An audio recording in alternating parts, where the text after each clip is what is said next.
विनायक राऊतांची सून गिरिजा राऊतांनी केलेल्या आरोपानंतर आता या प्रकरणामध्ये तपासाला वेग आलेला आहे। शिंदेंच्या शिवसेनेचे सिंधुदुर्ग जिल्हाप्रमुख संजू परब यांना समन्स बजावण्यात आलेत। 18 तारखेला चौकशीसाठी हजर राहण्याचे आदेश कापूरबावडी पोलिसांनी दिलेत। गिरिजा राऊतांच्या आरोपानंतर भोंदू फिरोज बाबाला अटक करण्यात आली आहे। यानंतर वैभव नाईकांनी आरोप केलेत। शिवसेनेचे सिंधुदुर्ग जिल्हाप्रमुख संजू परब हे अनेक नेत्यांना भोंदू फिरोज बाबाकडे घेऊन जात असल्याचा आरोप त्यांनी केलाय। यानंतर आता पोलिसांनी चौकशीसाठी हजर राहायचे आदेश संजू परब यांना दिलेत।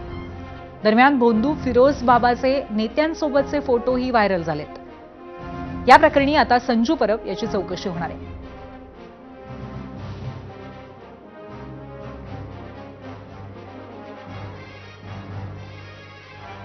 संजू परब सुद्धा ह्या भोंदूबाबांकडे अनेक लोकांना, राजकीय लोकांना, सत्ताधाऱ्यांच्या त्यांच्या पक्षातल्या लोकांना अनेक वेळा गेले, त्याचे फोटो सुद्धा व्हायरल झाले आणि त्याचाच एक भाग म्हणून त्यांना सुद्धा चौकशीला आणलेली आहे।